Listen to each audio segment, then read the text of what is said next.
Hello दोस्तों, कैसे हो आप सभी। दोस्तों, आज के इस लेक्चर के अंदर हम एक नया एक्ट स्टार्ट करने जा रहे हैं जिसका नाम पेमेंट ऑफ ग्रेजुटी एक्ट 1972 है। अब पेमेंट ऑफ ग्रेजुटी एक्ट हमें स्टार्ट करना है।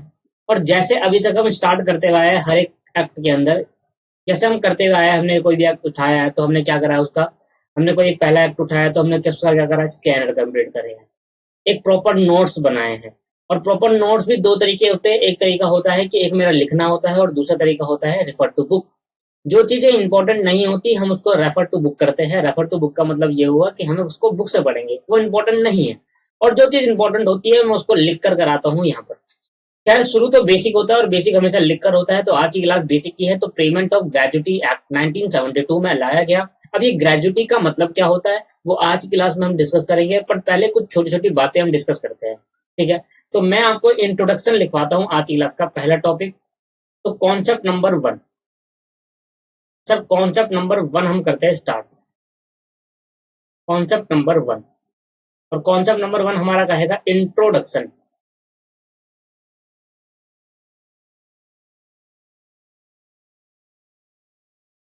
कॉन्सेप्ट नंबर 1 है हमारा इंट्रोडक्शन।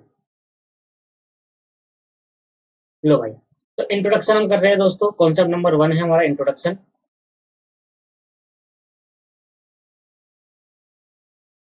तो दोस्तों, हमें इंट्रोडक्शन करना है कॉन्सेप्ट नंबर 1। अभी क्या कहता है और payment of gratuity, what is the meaning of gratuity. Gratuity का मतलब क्या होता है वो आज की क्लास में हम सीखेंगे। और पहले भी आपने कभी ये वर्ड सुना होगा, पर आज एज पर एक्ट पढ़ेंगे। ठीक है, आज एज पर एक्ट पढ़ेंगे। तो पहला पॉइंट मेरे साथ साथ लिखेंगे, आप साथ साथ लिखेंगे।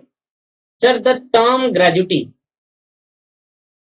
द टर्म ग्रेजुटी, जो टर्म ग्रेजुटी है दोस्तों, उसको हमने लैटिन वर्ड में ड्राइव करा। Is derive from the Latin word, from the Latin word, from the Latin word gracious, gracious, GRATUITOUS,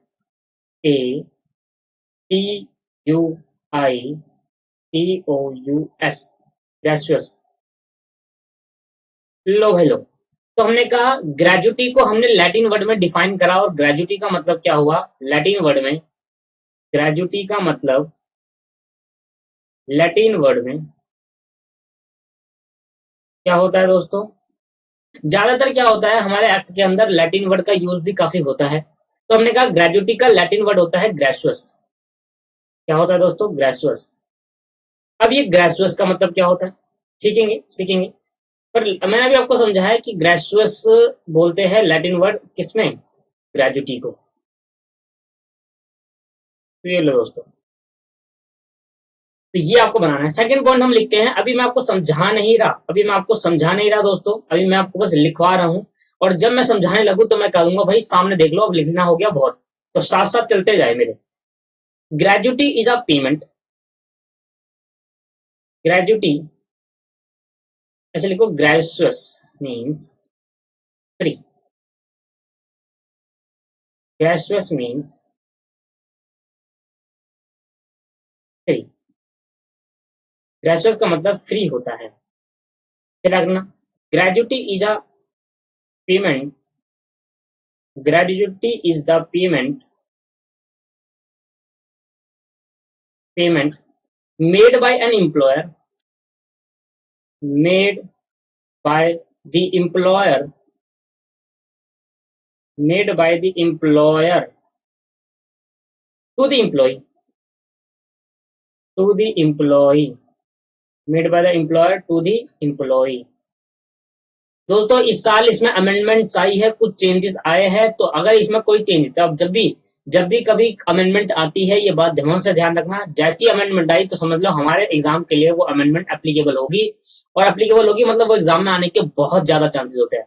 80 to 90% chances होते हैं अगर कोई अमेंडमेंट आती है और वो एग्जाम में आए, आने के बहुत ज्यादा चांसेस होते हैं। तो इस ग्रेजुटी में अमेंडमेंट आई है। और वो क्या अमेंडमेंट है, धीरे धीरे हम जैसे जैसे एक्ट खत्म करते जाएंगे वैसे वैसे सीखते जाएंगे क्या अमेंडमेंट आई थी। तो सिंपल लिखते हैं, ग्रेजुएसी मीन, ग्रेजुअस मतलब फ्री होता है। ग्रेजुअस का मतलब दोस्तों क्या होता है, फ्री होता है। Gratuity is the payment made by the employer to the employee at the time at the time of termination at the time of termination of his service at the time of termination of his service, either by कौन कौन service से terminate हो जाएगा, either by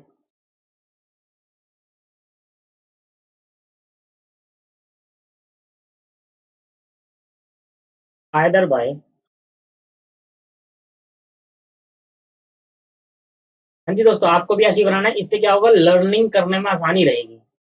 जब हमें visualise होते दिखता है तो हमें आसान रहता है लर्न करने में। आइदर बाय पढ़ते हैं, retirement, either bye retirement on superannuation,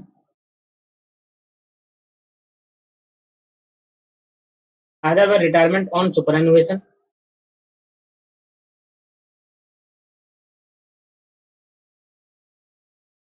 either bye retirement on superannuation,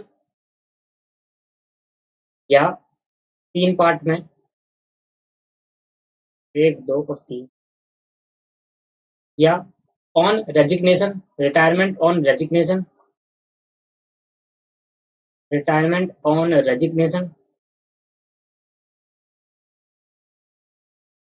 यहाँ को आपको ना कुछ बहुत सारी बातें पड़ेगी जो आपको वाक्य में नहीं पता। आप समझते हो आपको पता है पर आपको नहीं पता, यहाँ पर पता चलेगा। आपको ये भी नहीं पता रिटायरमेंट क्या होता है। हाँ, retirement on termination, retirement on termination. ठीक है सर, तीसरा पॉइंट रिटायरमेंट ऑन टर्मिनेशन, ये basic.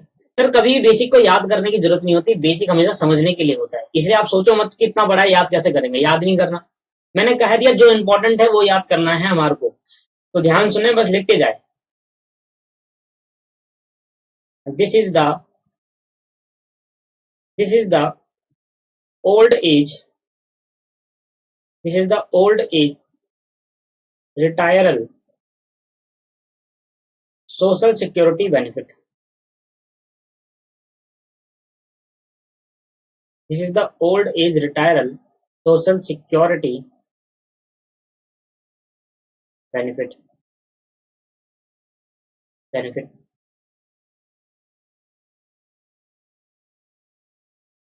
A lump sum is payable. Lump sum is payable. A lump sum is payable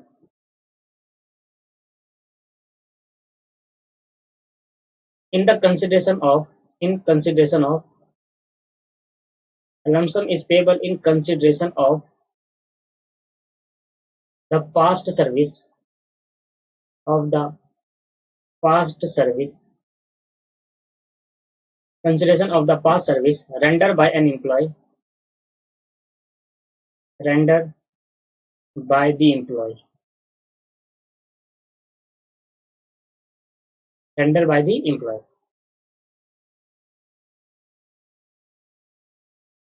4th point लिखेंगे सर। सर देखो, मैं आपसे पहले ही कह रहा हूँ, आपको याद नहीं करना तो घबराए मत, लिखते चले जाए। आपको याद नहीं करना sir. The payment of gratuity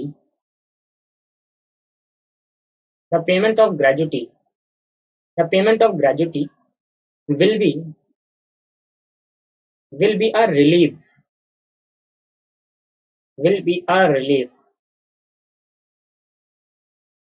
to the retired employee to the retired employee to the retired employee to the retired employee or to the family member or to the family member or to the family members of the employee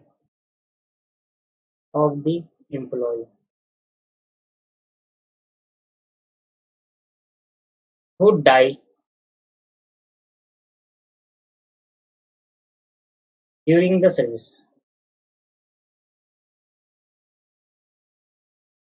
who died during the service.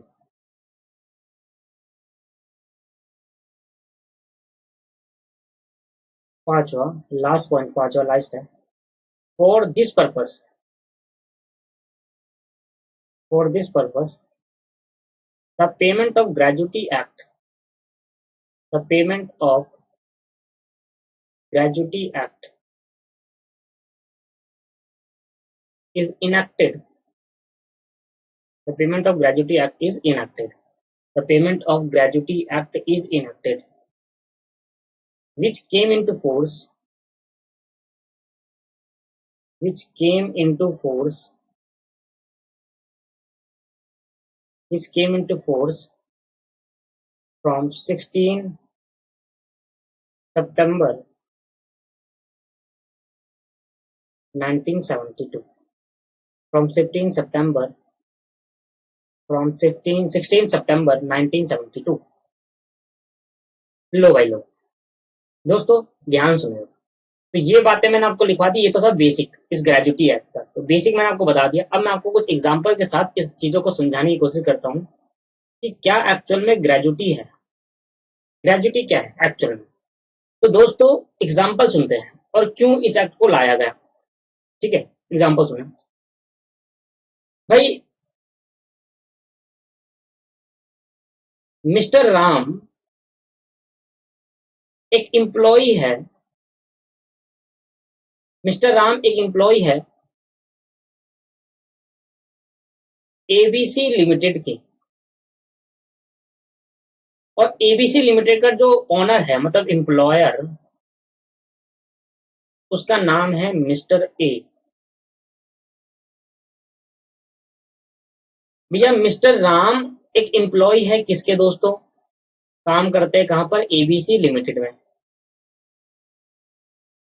ABC limited में काम करते हैं। और इन्होंने काम शुरू करा 1 अप्रैल से, 1 अप्रैल 2005 से, 1 अप्रैल 2005 से।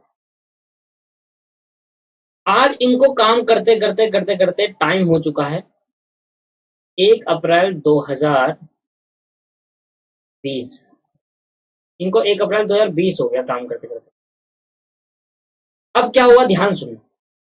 अब ये कह रहे कि नहीं भाई बहुत हो गया, अब मुझे कोई और कंपनी ज्वाइन करनी चाहिए। तो मिस्टर राम कह रहे कि भाई मैं अब इस कंपनी को छोड़ना चाहता हूँ, लीव लेकर खत्म करना चाहता हूँ, और मैं अब क्या कर रहा हूँ, न्यू कंपनी ज्वाइन करना चाहता हूँ, या मैं काम करना ही नहीं चाहता। या मिस्टर राम कह रहे कि भाई मैं न्यू कंपनी ज्वाइन करना चाहता हूँ, या एक पॉसिबिलिटी ये हो गई कि यार मैं अब खुद का बिजनेस काम करूंगा, बहुत एक्सपीरियंस हो गया। या तीसरी पॉसिबिलिटी हो गई यार मैं अब तो मन नहीं कर रहा काम करने का, नो। इन तीनों में से कुछ भी सोचकर ये कंपनी को क्या कर रहे हैं, छोड़कर जा रहे हैं। मिस्टर राम कंपनी को छोड़कर जा रहे हैं। तो देखा जाए दोस्तों, देखा जाए दोस्तों, जब भी कोई इंप्लॉय छोड़कर जाता है दैट इज कॉल्ड रिटायरमेंट।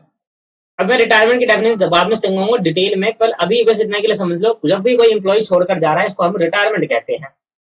देखो दोस्तों, आपको रिटायरमेंट की डेफिनेशन नहीं पता। आप ये सोचते हो रिटायरमेंट का मतलब वो होता है जब एक पर्टिकुलर एज, जब 60 साल उम्र हो जाती है तब रिटायरमेंट मिलता है। नहीं दोस्तों, आपकी सबसे बड़ी गलत फहमी है। ये एक्ट आपको डेफिनेशन बताएगा रिटायरमेंट की, और एक्ट आपको बताएगा कि जब 60 साल की उम्र में जब बंदा कोई छोड़कर जाता है उसको रिटायरमेंट नहीं, इसको कुछ और कहते हैं दोस्तों। तो कृपया करके जो बातें अभी तक आपके दिमाग में चल रही थी उसको छोड़ दो और नई नई बातें सीखना चालू कर दो। रिटायरमेंट का मतलब मैंने अभी कुछ छोटी बातों में ये बताया कि कोई पर्सन छोड़कर जा रहा है, that is called the retirement.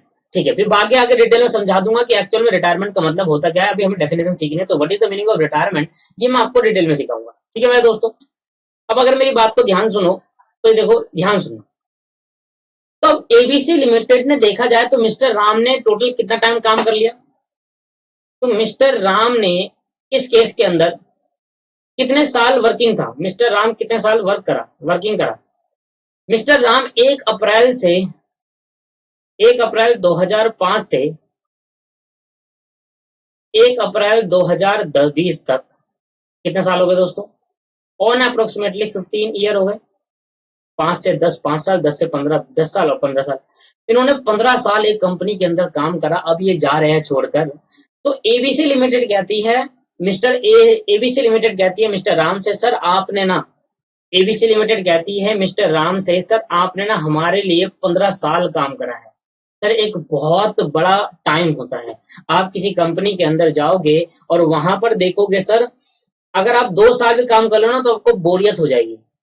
तो जो एम्प्लॉय है मिस्टर राम, वो कितने साल काम कर चुका है? 15 साल। तो मिस्टर ए कहते हैं कि सर आपने हमारे को अपने 15 साल दिए हैं।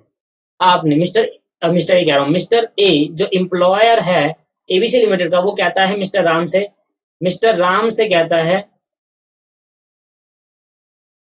है कि आपने अपनी लाइफ के 15 साल हमें दिए हैं। ये एक बहुत बड़ा अचीवमेंट है हमारे लिए कि कोई पर्सन हमारे साथ 15 साल तक जुड़ा, और आपने हमारे को 15 साल देकर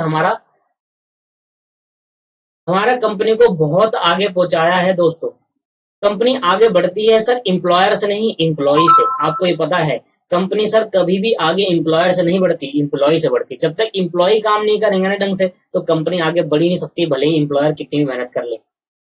तो मिस्टर ए राम से कहते हैं कि राम जी आपने ना यार बहुत मेहनत करी है, और आप हमारी कंपनी के अंदर 15 साल दिए अपनी लाइफ के 15 साल आपने हमको दिए हैं। तो हम आपको ना एक गिफ्ट देना चाहते हैं। मिस्टर राम ने कहा धन्यवाद सर, बताओ क्या गिफ्ट दोगे? इसने कहा राम जी हम आपको एक बहुत ही बेहतरीन गिफ्ट देंगे, और ये गिफ्ट होगा कुछ कैश। सर कुछ कैश हम आपको देंगे। हम वो क्या देंगे? कुछ कैश देंगे, कुछ कैश। सर कुछ कैश कितना दोगे सर? कुछ कैश। मिस्टर राम ने कहा मिस्टर ए से कि सर कुछ कैश कितना दोगे? सर आपको हम 20 लाख रुपए देंगे। मजा ही आ गया सर। 20 लाख देंगे सर एज अ गिफ्ट देंगे। और सर ये इसके बदले में आपको हमें कुछ नहीं देना, इसके बदले में ना आपको कोई काम करना, ये हमारे लिए गिफ्ट जो होगा वो फ्री इन द सेंस होगा। और जैसे ही मैंने फ्री वर्ड लगाया, इसका नाम हो गया ग्रेजुअस। क्या हो गया दोस्तों? ग्रेजुअस। तो मिस्टर ए कह रहे हैं कि सर आपने हमारी कंपनी को 15 साल दिए हैं, और आपने हमारे लिए बहुत मेहनत करी, हमारी कंपनी को आगे बढ़ाया। आप हमारी कंपनी का आगे बढ़ने का एक छोटा सा हिस्सा आपका भी है, तो हम आपको कुछ कैश गिफ्ट करना चाहते हैं। और वो कैश गिफ्ट जो करना चाहते हैं वो कितना है? कुछ अमाउंट, वो 20 लाख रुपए है। तो मिस्टर राम बड़े ही खुश, और मिस्टर राम कह रहे कि यार मजा ही आ गया, मतलब अब मैं आराम से चैन की जिंदगी जिऊंगा। मैं जो रिटायर हुआ हूँ इस कंपनी से, अब मैं रिटायरमेंट, मेरा बहुत ही अच्छा रिटायरमेंट बेनिफिट एक तरीके से देखा जाए तो ये मुझे मिल गया। रिटायरमेंट बेनिफिट देखा जाए तो एक तरीके से मिल गया। मिस्टर ए ने मिस्टर राम को 20 लाख रुपए का गिफ्ट दिया, और जो 20 लाख रुपए का gift mister Ram mister A को देते हैं, और ये कहते कि आपने हमारी कंपनी में अपने 15 साल दिए हैं, या अपने 10 साल दिए हैं, अपने 20 साल दिया, आपने बहुत काम करा है। इस गिफ्ट को, इस फ्री गिफ्ट को हम नाम देते हैं दोस्तों, क्या? ग्रेजुटी। क्या बोलते हैं दोस्तों इसको? हम ग्रेजुटी कहते हैं मेरे दोस्तों। क्या कहते हैं दोस्तों? ग्रेजुटी कहते हैं। तो बताओ, तो what is the meaning of gratuity? Gratuity दोस्तों वो पैसा होता है जब कोई एम्प्लॉयर अपने एम्प्लॉय को फ्री ऑफ कॉस्ट देता है विदाउट एनी कंसिडरेशन। कंसिडरेशन का मतलब क्या होता है? Something in return. अगर मैं आपको कुछ दे रहा हूं, मैं आपको क्लासेस दे रहा हूं, तो आप मुझे क्या दे रहे हो? उसके बदले में फीस दे रहे हो। तो that is called something in return. मैं कुछ दूंगा तो आप कुछ मेरे को बदले में दे रहे हो। बट मिस्टर ए जो एम्प्लॉयर है बिजनेस के, वो एम्प्लॉयर क्या कर रहे हैं? वो एम्प्लॉयर अपने एम्प्लॉय को क्या दे रहे हैं? कुछ गिफ्ट दे रहे हैं। और जो ये गिफ्ट दे रहे हैं, ये इसके बदले में कुछ नहीं ले रहे, तो विदाउट कंसिडरेशन है दोस्तों। क्या है दोस्तों? Without consideration. तो क्या दे रहे हैं गिफ्ट में? 20 लाख रुपए दे रहे हैं। और ये क्या दे रहे हैं कि आपने हमारी कंपनी में अपने 15 साल दिए हैं, बहुत सारा काम कराया आपने, आपकी जो पास्ट सर्विस थी, उस पास्ट सर्विस का बेनिफिट हम आपको कैश के तौर पे कुछ अमाउंट देना चाहते हैं, भेंट के तौर पे देना चाहते हैं, और that is called without consideration. और ये क्या होता है? हमेशा विदाउट कंसिडरेशन। बेटा कंसिडरेशन का मतलब क्या होगा? कंसिडरेशन का मतलब होता है कि जब भी कोई पर्सन हमें कुछ देता है, तो हम भी अगर बदले में उसको देंगे, दैट इज कॉल्ड कंसिडरेशन। अगर कोई बंदा हमें देता है और हम उसको बदले में कुछ नहीं दे रहे, that is called without consideration. तो कंसिडरेशन का मतलब ही एक्चुअल में क्या हुआ? कंसिडरेशन का मतलब हुआ something in return. Something in return, कुछ देने के बदले में कुछ मिल रहा है, समथिंग इन रिटर्न। और इधर क्या है, विदाउट समथिंग इन रिटर्न, कुछ मिल तो रहा है पर बदले में कुछ दिया नहीं जा रहा। और कब होता है दिया नहीं जा रहा, दैट इज कॉल्ड गिफ्ट। और कॉन्ट्रैक्ट में आप डिटेल में सीखोगे ये सिर्फ, बाकी आपने फाउंडेशन लेवल पे भी डिटेल में सीखा था, पर कॉन्ट्रैक्ट में आप अच्छे से सीखोगे, ठीक है। और तो ग्रेजुटी क्या होता है दोस्तों, एक मैंने आपको बेसिक ओवरव्यू दिया। सर क्या 15 साल काम करना जरूरी है क्या सर ग्रेजुटी मिलने के लिए? ग्रेजुटी क्या होता है दोस्तों, एक फ्री गिफ्ट होता है जो एम्प्लॉय अपने एम्प्लॉय को देता है जब वो रिटायर होता है। और रिटायर किस वजह से होगा, 3 चीज की वजह से होगा, वो बाद में सीखेंगे, उसकी डेफिनेशन बाद में सीखेंगे। पर मैं कह रहा हूं सर एक 15 साल ही काम करना जरूरी है, अगर 10 साल काम करेगा तो नहीं मिलेगा ग्रेजुटी। सर अभी मैंने आपको एक स्पेसिफाइड टाइम नहीं बताया, वो आगे जाकर लॉ में बताऊंगा कि कितने साल मिनिमम आपको काम करना पड़ेगा, कितने साल मिनिमम आपको काम करना पड़ेगा, तभी आपको ये गिफ्ट मिलेगा in the name of gratuity. क्या बात समझ में आती है? ये 15 साल डेफिनेट नहीं है, बस ये है जितने साल भी आप काम करोगे वो कंटिन्यूस इन नेचर होना चाहिए। ऐसा नहीं कि पहले 1 साल काम करा फिर छोड़ दिया, फिर 1 साल काम करा फिर छोड़ दिया, कंटिन्यूस इन नेचर होना, छोड़ना चाहिए। 15 साल लगातार काम करना होना चाहिए। हाँ, इसको मतलब ये नहीं है कि आप 1-2 दिन की छुट्टी भी नहीं ले सकते, हाँ लंबे टाइम की छुट्टी ले सकते हैं। वो जब आगे जाकर डीपली मैं आपको एनालाइज कराऊंगा तब जाकर आपको एक एक चीजें बातें समझ में आएगी, कंटिन्यूस पीरियड का मतलब क्या होता है। हाँ, बट ये 15 साल अभी डेफिनेट नहीं है। मैंने आपको ये नहीं बताया कि एक एम्प्लॉय को मिनिमम कितना साल काम करना होगा एक ग्रेजुटी अमाउंट लेने के लिए, ये मैंने आपसे डिस्कस नहीं करा दोस्तों। बट मैंने आपको ये बताया है कि जब भी वो काम करेगा वो कंटिन्यूस नेचर होना चाहिए। अगर आपको ग्रेजुटी चाहिए तो आपको इतना टाइम काम करना पड़ेगा, वो टाइम क्या है आगे जाके डिस्कस करेंगे। तो मैंने कहा बेटा क्या होता है, the term gratuity is derive from the Latin word that is called gracious. Gracious क्या होता है, ग्रेजुटी को लैटिन वर्ड में कहा गया ग्रेजुअस। और ग्रेजुटी ग्रेजुअस मीन फ्री, ग्रेजुअस मतलब क्या होता है, फ्री गिफ्ट बोल सकते हो, क्या बोल सकते हो, फ्री गिफ्ट भी लगा सकते हो उसके आगे, तो अच्छी भी रहेगी फ्री गिफ्ट। अब ग्रेजुटी क्या होती है ध्यान सुनना, मैंने क्या बताया था, ग्रेजुटी एक वो पेमेंट होती है जो एम्प्लॉयर अपने एम्प्लॉय को देता है at the time of termination of his service. जब वो अपनी सर्विस जो वो काम कर रहा था वो जब छोड़कर जाता है, टर्मिनेशन लेता है, किस चीज की वजह से, सुपर एनुवेशन लेने की वजह से, रेजिग्नेशन लेने की वजह से और टर्मिनेशन की वजह से। अभी तीनों का मतलब क्या है डिटेल में बताऊंगा दोस्तों, अभी इसको इग्नोर कर दो, ये सोचो रिटायरमेंट ले रहा है, छोड़कर जा रहा है, टर्मिनेट खत्म कर रहा है अपनी सर्विस को हमारे से।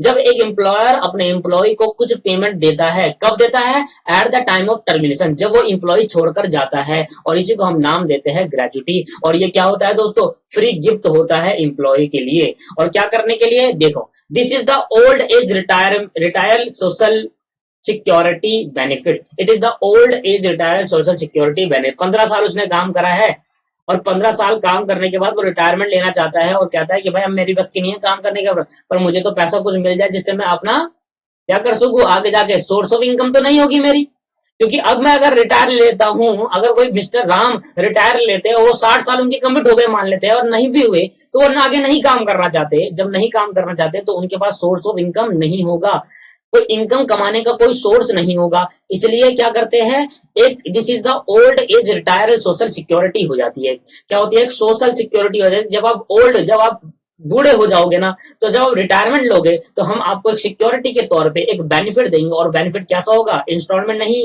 लमसम इकट्ठा बेनिफिट देंगे। Lump sum is payable in consideration of the past service, जिसका मतलब आपको एक बेनिफिट दिया जाएगा, इन द लमसम पेबल करा जाएगा, कुछ अमाउंट पे करा जाएगा आपको इन कंसिडरेशन, किसके कंसिडरेशन में, जो आपने पास्ट में हमें सर्विस दी है।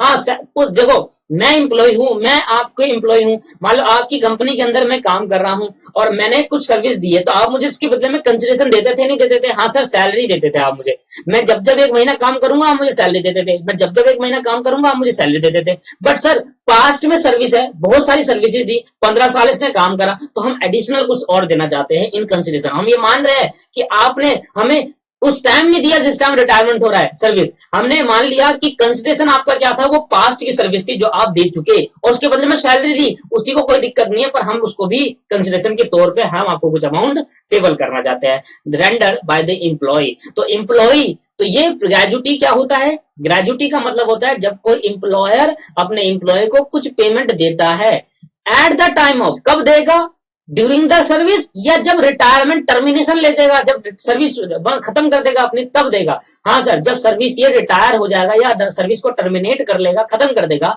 तब जाकर वो ग्रेजुटी अमाउंट मिलता है। सर कितने टाइम करना होता है, मैं आपको बार बार कह रहा हूँ दोस्तों, टाइम पीरियड आपको अभी लेना देना नहीं है। जैसे जैसे मैं आगे बढ़ता चले जाऊंगा वैसे वैसे बहुत कुछ बताऊंगा कि अगर आप इतने टाइम तक काम करोगे तभी ग्रेजुटी मिलेगा, इतना टाइम तक काम नहीं करोगे तो ग्रेजुटी नहीं मिलेगा। ठीक है मेरे दोस्तों।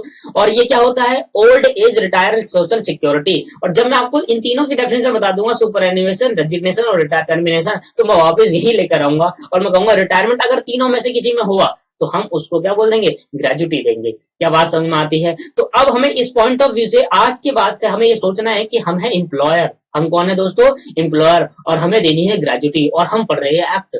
जब भी कोई लेबर लॉ पढ़ोगे आप, जब भी कोई इंडस्ट्रियल लॉ आप पढ़ोगे, तो आप ये मानकर चलना आप एम्प्लॉयर हो और आपको ये बातें मारनी है, ये बातें आपको माननी है एम्प्लॉय को, एम्प्लॉय के हित में। ठीक है मेरे दोस्तों। तो एक लमसम टेबल देंगे और ये मान लेंगे जो आपने हमें पास्ट सर्विस दी थी, रेंडर करी थी, पास्ट सर्विस देता, पास्ट सर्विस बेची नहीं जाती, दिया जाता है, रेंडर वर्ड आएगा, ठीक है, सेल नहीं आएगा। पास्ट सर्विस जो रेंडर करे थे एम्प्लॉय ने, उसके बदले में हम कुछ लमसम पेमेंट आपको देना चाहते हैं for old age retiral security social security benefit. Old age, जब आप बुढ़े हो जाओगे तो आपके काम आएगा, उस सोशल सिक्योरिटी बेनिफिट के लिए हम आपको कुछ अमाउंट पे करना चाहते हैं for past service render by the employee. क्या बात समझ में आई नहीं आई? बट दोस्तों एक एग्जांपल और मैं आपको लेना चाहता हूं, एग्जांपल और लेना चाहता हूं, और वो एग्जांपल है कि भाई दूसरा एग्जांपल आप मेरी बात को समझे, दूसरा एग्जांपल आप मेरी बात को समझे। एग्जांपल नंबर 2, मैंने कहा सर एक और पर्सन था उसी कंपनी के अंदर, श्याम एक एम्प्लॉय था, और ये एम्प्लॉय जो था ये किसका एम्प्लॉय था? मैंने कहा सर ये जो एम्प्लॉय था वो एबीसी लिमिटेड का ही था, एबीसी लिमिटेड का ही एक एम्प्लॉय था।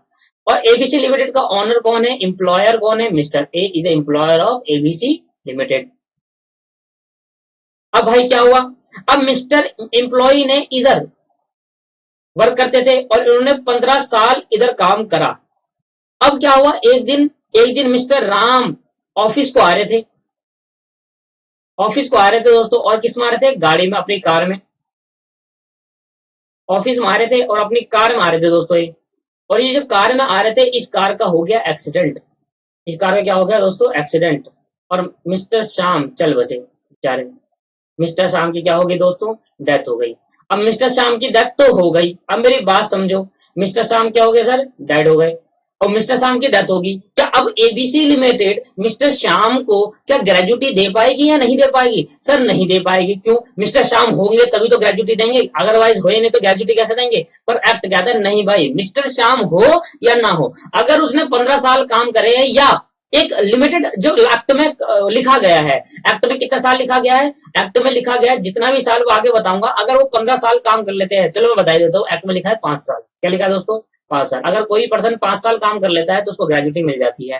तो मान लो इन्होंने 5 साल काम करे थे और 5 साल काम करेंगे तो भाई इसकी होगी डेथ। ड्यूरिंग द डेथ कब हुई? ड्यूरिंग द सर्विस डेथ होगी। तो सर्विस जो डेथ हुई, क्या अब इनको ग्रेजुटी नहीं मिलेगी अगर इन्होंने 5 साल? एक्ट में लिखा अगर कोई भी पर्सन 5 साल काम कर लेगा उसको ग्रेजुटी दी जाएगी, वो भी कंटिन्यूस या नेचर। तो मैंने कहा इसने कंटिन्यूस काम करा था। अब कंटिन्यूस पीरियड क्या होता है उसकी डेफिनेशन भी हम सीखेंगे आगे जाकर, बट अभी के लिए लिखते हैं कंटिन्यूस पीरियड था और इसने 5 साल काम करा। तो भाई आगे जब एलिजिबिलिटी फॉर ग्रेजुटी बताऊंगा ना, जैसे एलिजिबिलिटी फॉर बोनस का बताया था, ऐसी सेम एलिजिबिलिटी फॉर ग्रेजुटी बताऊंगा, किस पर्सन को ग्रेजुटी दी जाएगी, जब उसकी एलिजिबिलिटी बताई जाएगी तब आपको समझ में आएगा। बाकी भी समझो, इंप्लॉय ने यहाँ पर 5 की था, हमने कहा 15 साल काम करा, 15 साल तो राम ने भी काम करा था, 15 साल श्याम ने भी काम करा था, कंटिन्यूस पीरियड काम करा था, तो उसको तो ग्रेजुटी मिली, किसको नहीं मिलेगी? मिलेगी सर। मिस्टर राम कह रहे हैं कि मिस्टर एबीसी लिमिटेड कहा कि सर, एबीसी लिमिटेड ने कहा कि देखो भाई मिस्टर राम की तो डेथ हो गई, अब इसको ग्रेजुटी कैसे देंगे? तो इन्होंने कहा देखो इसका मिस्टर राम के जो फैमिली मेंबर है, हम ग्रेजुटी उनको दे देंगे मिस्टर राम की। क्या बोला मैंने? अगर किसी पर्सन की डेथ हो जाती है तो जो एम्प्लॉयर होता है वो उस पर्सन को तो नहीं दे पाता, पर उसकी फैमिली मेंबर को ग्रेजुटी दे देता है, एक लमसम अमाउंट दे देता है as a free good to his family. To the diseased person family. तो जो भी डिजीज पर्सन फैमिली होगा उसका जो एम्प्लॉय है उसका एम्प्लॉय की अगर डेथ हो जाती है ड्यूरिंग द सर्विस के टाइम डेथ होना चाहिए दोस्तों, सर्विस के टाइम डेथ हो जाती है तो मिस्टर श्याम की फैमिली को ग्रेजुटी दी जाएगी अगर मिस्टर श्याम नहीं रहे तो। ठीक है मेरे दोस्तों, क्या एग्जाम्पल समझ में आया? ये एग्जाम्पल आपको उतारना है, बाद में 4th नंबर पॉइंट पढ़ेंगे। The payment of gratuity will be are relief, क्या होता है? एक रिलीफ दिया जाता है टू द रिटायर्ड एम्प्लॉय, जो एम्प्लॉय रिटायर हो जाता है, और या तो उस रिटायर्ड एम्प्लॉय को, जो एम्प्लॉय रिटायर होता है अगर वो जिंदा है, या तो उसकी फैमिली मेंबर को दे देंगे अगर of the employee who dies during the service, अगर वो सर्विस में डाई हो जाता है तो उसको हम क्या देंगे मेरे दोस्तों? उसको हम देंगे बच्चे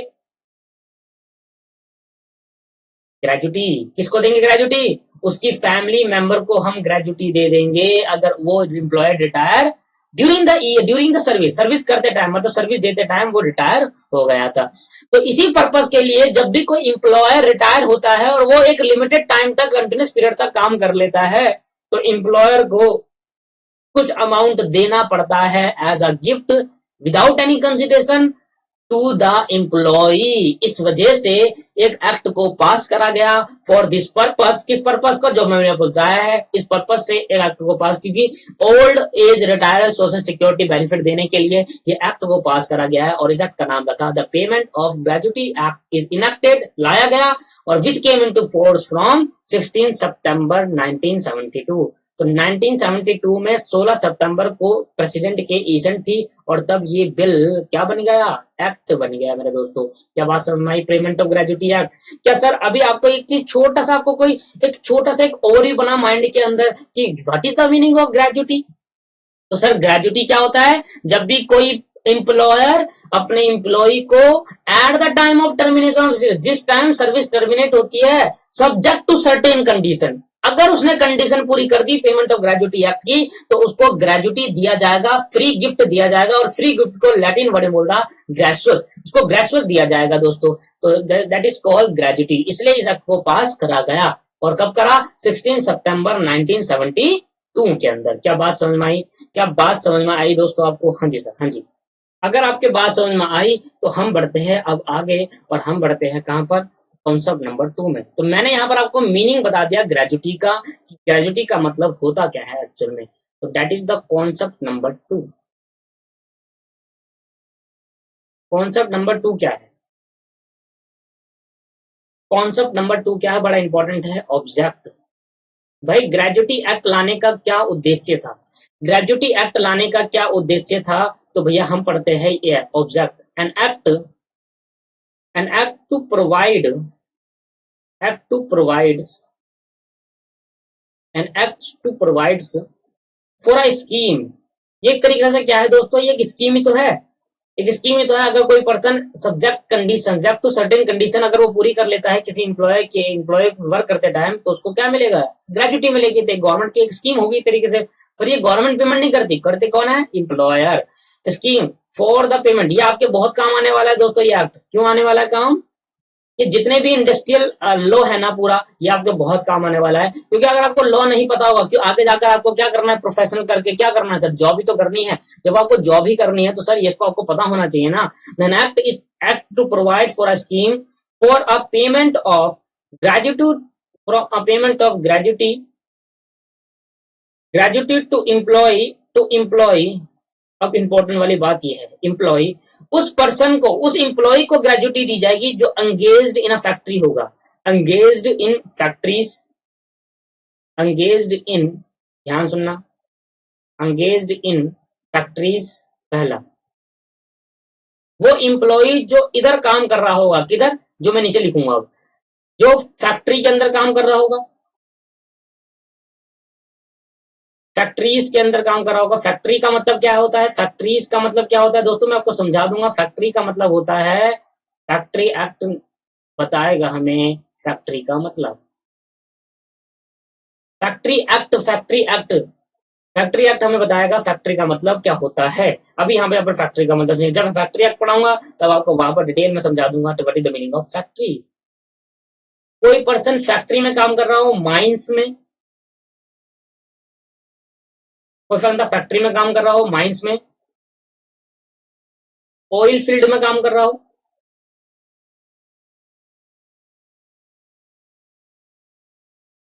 ऑयल फील्ड्स में काम कर रहा हो। माइंस होता है जैसे कोयला निकालना होता है जमीन में से, माइंस एंड क्वारीज। फैक्ट्री सबको पता है, माइंस मतलब जब कोई जमीन से कुछ जमीन, जब नेचुरल रिसोर्सेज को खोद कर हम क्या निकालते हैं, कोयला निकालते हैं। ऑयल मतलब बड़े बड़े समुद्र में ऑयल से निकालते हैं, कच्चा तेल निकलता है जिससे हमें पेट्रोल डीजल मिलता है। That is called oil field में काम कर रहा हो या प्लांटेशन में काम कर रहा हो। ये इंपॉर्टेंट है, पेपर में आ जाता है कहाँ कहाँ किस किस पर्सन को ग्रेजुटी, किस इंप्लॉय को ग्रेजुटी काम दिया जाएगा अगर वो कहाँ कहाँ काम करे, फैक्ट्री में, माइंस में, ऑयल फील्ड में, प्लांटेशन में। प्लांटेशन का मतलब क्या हुआ दोस्तों, प्लांटेशन का मतलब क्या हुआ, जैसे एग्रीकल्चर जहां पर प्लांट्स वगैरह लगाते हैं। और दोस्तों और कहां पर काम करना चाहिए, प्लांट्स में, पोर्ट में, जैसे आपने देखा होगा मुंबई पोर्ट जहां पर कस्टम, जहां पर इंपोर्ट एक्सपोर्ट होता है तो वहां पर पोर्ट होता है, तो वहां पर भी काम कराओ। जैसे पोर्ट में क्या होता है, बड़े बड़े सामान जो होते हैं वो बहुत सारे शिप आती है, तो शिप से सामान लाना, इधर उधर डालना होता है, इधर उधर रखना होता है, तो that is called port. Railway में काम कर रहा हो,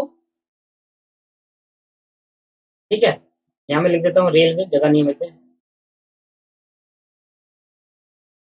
रेलवेज में काम करे। ये इंपॉर्टेंट है, इसको याद करना है आपको, मैं यहाँ पे लगा देता हूँ, ये इंपॉर्टेंट है कि अगर वो एम्प्लॉय इन जगह में काम कर रहा है तभी उनको ग्रेजुटी दी जाएगी, अदरवाइज नहीं दी जाएगी। रेलवे में काम कर रहा है, फैक्ट्रीज में काम कर रहा है, माइंस में, oil field, railway, plantation, port में काम कर रहा है। और आपके पास एक और है यहाँ पर, रेलवेज में काम कर रहा है और शॉप्स में काम करता है, शॉप्स में काम करता है। और लास्ट में क्या होता है, क्या बोला है, लास्ट में बोला है यहाँ पर एनी अदर इस्टेब्लिशमेंट और अदर इस्टेब्लिशमेंट और अदर इस्टेब्लिशमेंट। सर ये अदर इस्टेब्लिशमेंट क्या है, ये इंपॉर्टेंट है भाई, कौन सी अदर इस्टेब्लिशमेंट, इस्टेब्लिशमेंट तो बहुत सारी होती है, इस्टेब्लिशमेंट तो सर बहुत सारी हुई भाई, हम कौन सी इस्टेब्लिशमेंट ले, तो एनी अदर इस्टेब्लिशमेंट, कोई भी any other establishment.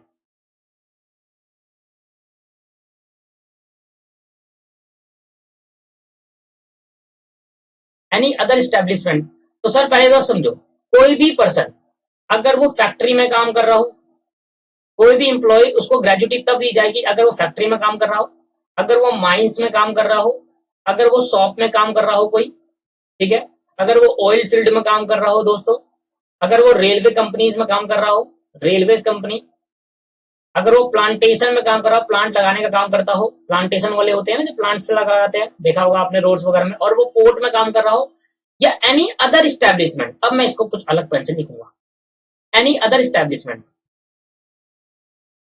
Any other establishment,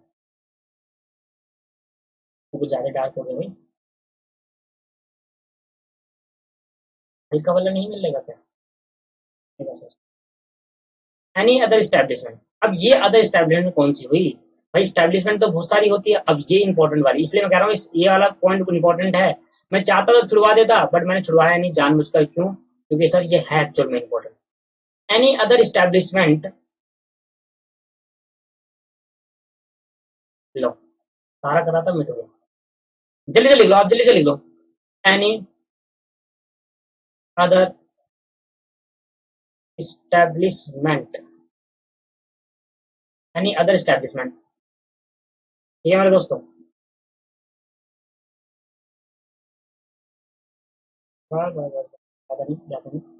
any other establishment, तो ये अदर स्टैब्लिशमेंट कौन सी हुई, अब मेरी बात को समझना है, मैं यहाँ पर फिर दोबारा एरो निकालता हूँ यहाँ से,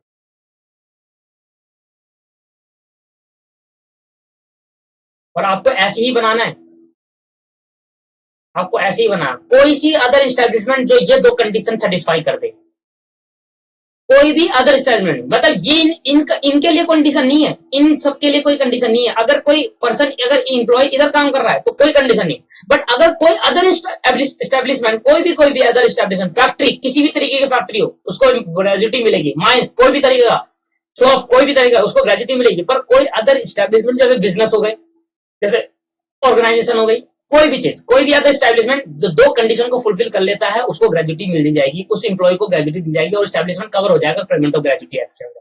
अब वो दो कंडीशन क्या है, जरा ध्यान सुनना।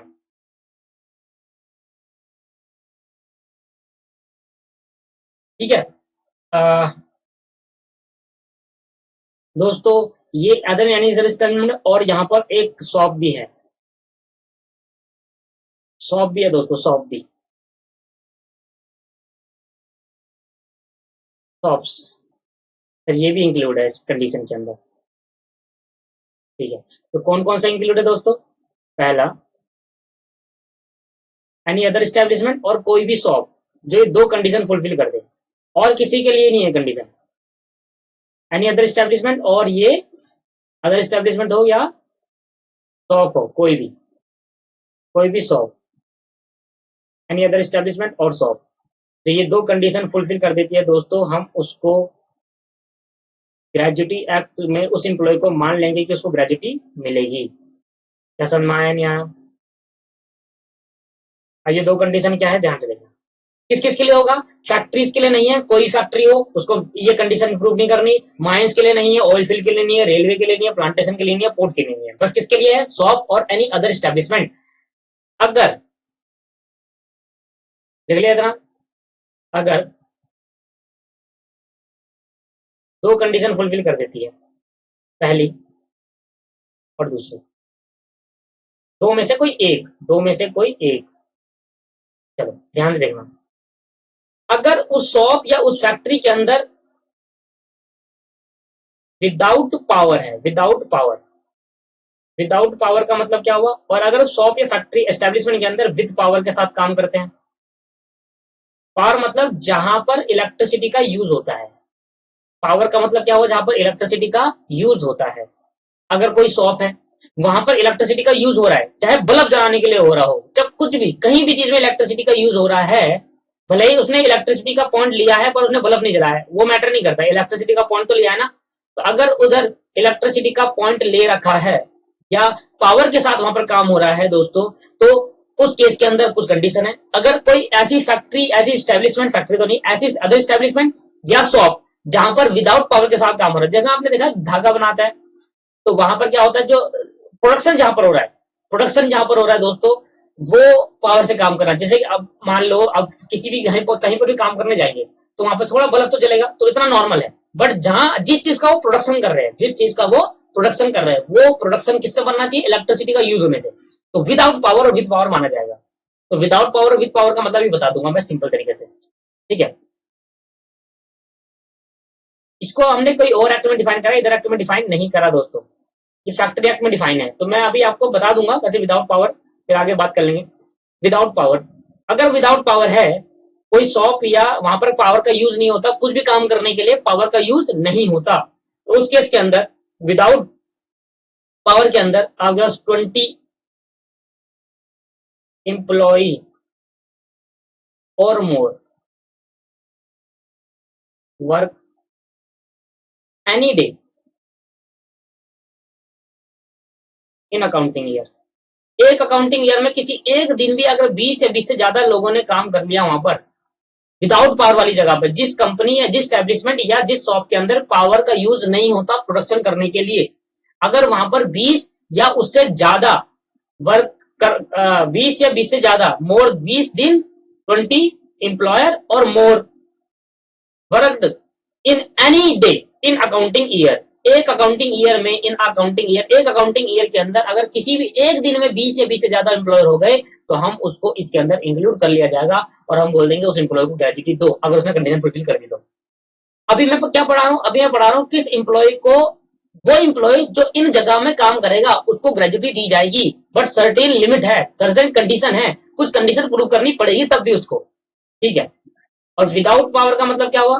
10 एम्प्लॉय, यार एम्प्लॉय लिख दिया, एम्प्लॉय करो दोस्तों यहाँ पर, 10 employ or more, 10 employ or more worked in any day of accounting year, any day of accounting year. एक अकाउंटिंग ईयर के अंदर अगर किसी भी एक दिन में विथ पावर के साथ 10 एम्प्लॉय या उससे ज्यादा ने काम कर लिया, तो हम उसको उस एम्प्लॉय को ग्रेजुटी के लिए एलिजिबल हो जाएगा, वो एम्प्लॉय उसको ग्रेजुटी मिली जाएगी अगर उसने कंडीशन फुलफिल कर दी। और वो कंडीशन क्या है? एलिजिबिलिटी फॉर ग्रेजुटी वाली कंडीशन। क्या बात समझ में आ गई? तो विदाउट और विद पावर का मतलब क्या हुआ? अगर प्रोडक्शन में पावर का यूज हो रहा है, जैसे हमने कहा धागा बनाते, तो आपने देखा होगा बचपन में वो गांधी जी वाला चरखा जो होता है, वो देखा होगा आपने, क्या वो प्रोडक्ट इलेक्ट्रिसिटी चलता है? नहीं दोस्तों, वो इलेक्ट्रिसिटी नहीं चलता। तो इलेक्ट्रिसिटी जहां मशीनें लगती है, जैसे कि आपने कहीं भी देखा होगा मशीनें का यूज होता है, तो मशीनें इलेक्ट्रिसिटी चलती है वहां पर, उस जगह पर क्या बोलेंगे? With power. और जहां वो चरखा, जहां पर धागा वागा बनता है, जहां इलेक्ट्रिसिटी का यूज नहीं हो रहा बिल्कुल भी, वहां बोलेंगे विदाउट पावर। बहुत से ऐसे प्रोडक्ट होते हैं जहां पर इलेक्ट्रिसिटी का यूज नहीं होता और प्रोडक्ट बन जाते हैं। हाँ दोस्तों, बहुत से ऐसे प्रोडक्ट होते हैं। आप गूगल पे सर्च कर लीजिए, मैन्युफैक्चरिंग विदाउट एनी पावर। ठीक है, product which are manufacture without any power, product which are manufacture without any power search करना गूगल के अंदर, आप देखना इतने सारे प्रोडक्ट निकल के आएंगे जो विदाउट एनी पावर से मैन्युफैक्चर हो जाते हैं, प्रोड्यूस हो जाते हैं। क्या बात समझ में आ रही है? तो कंडीशन क्या है? कंडीशन है कि भाई ऑब्जेक्ट क्या है? An act is to provide for a scheme for a payment of an act to provide for a scheme. उस एम्प्लॉय के लिए स्कीम है, उसी एम्प्लॉय को पेमेंट ऑफ ग्रेजुटी मिलेगी, एम्प्लॉय को जो इन जगह में काम करता हो, फैक्ट्री के अंदर, माइंस के अंदर, ऑयल फील्ड्स के अंदर, रेलवे, प्लांटेशन और पोर्ट के अंदर, शॉप और एनी अदर स्टैब्लिशमेंट के लिए। दो कंडीशन है, अगर विद पावर के साथ काम कर रहे हो तो कम से कम 20 एम्प्लॉय होनी चाहिए, और विदाउट पावर के साथ काम विदाउट पावर के साथ काम कर रहे हो तो कम से कम 20 एम्प्लॉय होनी चाहिए, और विद पावर के साथ काम कर रहे हो तो 10 एम्प्लॉय हो जाए, तो हम उसको एम्प्लॉय को ग्रेजुटी देने के लिए एलिजिबल कर देंगे। फिर लिखा प्रोवाइडेड दैट, फर्स्ट प्रोविजो आया, प्रोवाइडेड दैट, प्रोवाइडेड दैट का मतलब क्या होता है दोस्तों? First proviso. कोई भी एक्ट, कोई भी सेक्शन अगर आप पढ़ोगे तो प्रोविजो के साथ पढ़ना। मैंने आपको बताया था बोनस एक्ट के अंदर कि प्रोवाइडेड दैट का मतलब क्या होता है। प्रोवाइडेड दैट मतलब first proviso, provided further that मतलब सेकंड प्रोविजो, और प्रोवाइडेड आल्सो दैट एक और होता है, that is called third proviso, और उसके आगे जितने भी होंगे वो थर्ड में इंक्लूड करे जाएंगे। तो हमें फर्स्ट और सेकंड देखना होता है मेनली। तो प्रोवाइडेड दैट थर्ड प्रोविजो बहुत ही कम आता है इसमें, पर टैक्सेशन के अंदर ज्यादा यूज होता है। प्रोवाइडेड दैट, प्रोवाइडेड दैट का मतलब क्या हुआ? First proviso. प्रोविजो का मतलब क्या होता है? दोबारा बता देता हूं, कभी भी कोई भी सेक्शन आप पढ़ते हो तो इस प्रोविजो के साथ पढ़ा जाएगा। कभी भी कोई भी सेक्शन आप अगर पढ़ते हो तो इस प्रोविजो के साथ पढ़ा जाएगा, that is called proviso. Proviso कहते हैं उसको। ठीक है, ध्यान सुनना, ध्यान सुना दोस्तों।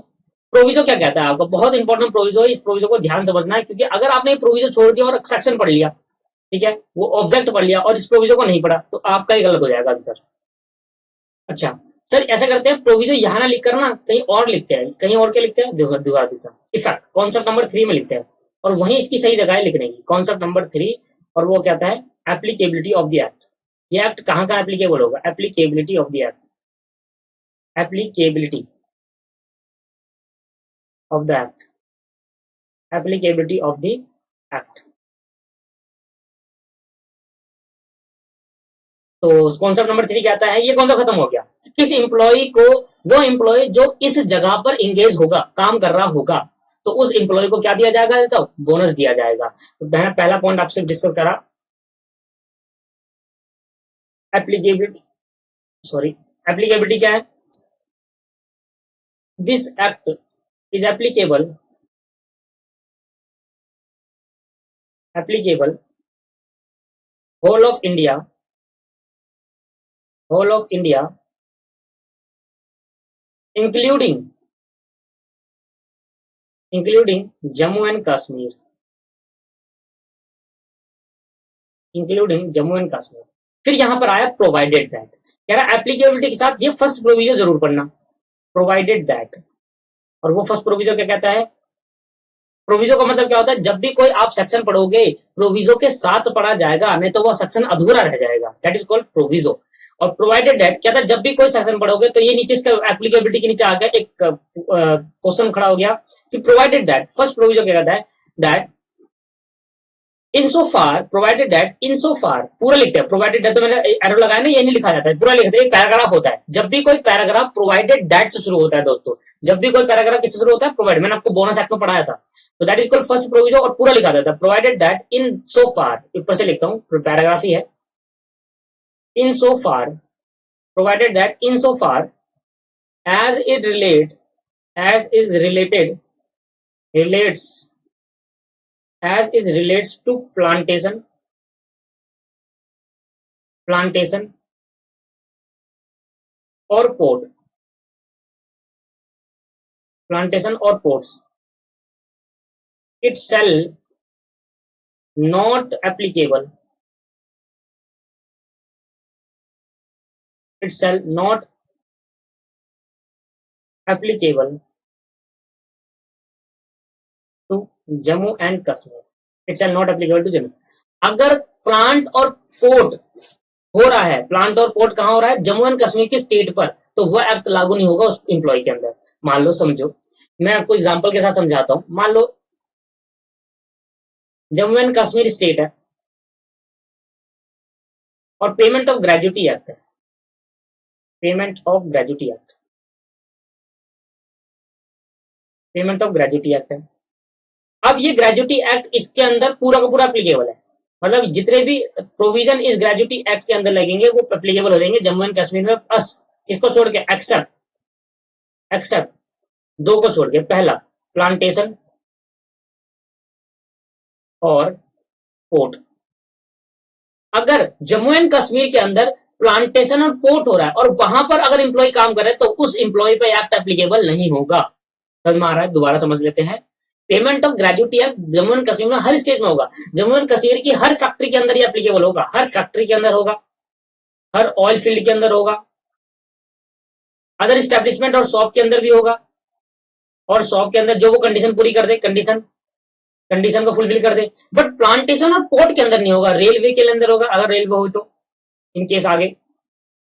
तो प्लांटेशन और पोर्ट के अंदर, रेलवे है जम्मू के अंदर, तो प्लांटेशन और पोर्ट के अलावा बाकी में तो एप्लीकेबल है, पूरा स्टेट में एप्लीकेबल है। बट वो प्लेस जहां पर प्लांटेशन काम हो रहा है, जहां पर पोर्ट का काम हो रहा है और वहां पर एम्प्लॉय काम कर रहा है, उस जगह पर पेमेंट ऑफ ग्रेजुटी एक्ट नहीं लगेगा। उस एम्प्लॉय को अगर वो एम्प्लॉयर चाहेगा तो देगा, अदरवाइज नहीं देगा, कोई एक्ट लागू नहीं होगा, कोई कंडीशन नहीं है, उसको पेनल्टी वैल्यू देनी पड़ेगी। बट अगर फैक्ट्री के अंदर कोई एम्प्लॉय काम कर रहा है और उसने पेमेंट ऑफ ग्रेजुटी एक्ट का प्रोविजन को नहीं माना, कंप्लाई नहीं करा, तो फिर पेनल्टी लगना चालू हो जाएगी। बट अगर प्लांटेशन और पोर्ट के पर्सन, पोर्ट में ओनर अगर ग्रेजुटी नहीं देते अपने एम्प्लॉय को तो नहीं लगेगा, क्योंकि ये एक्ट उनपे अप्लाई नहीं होता।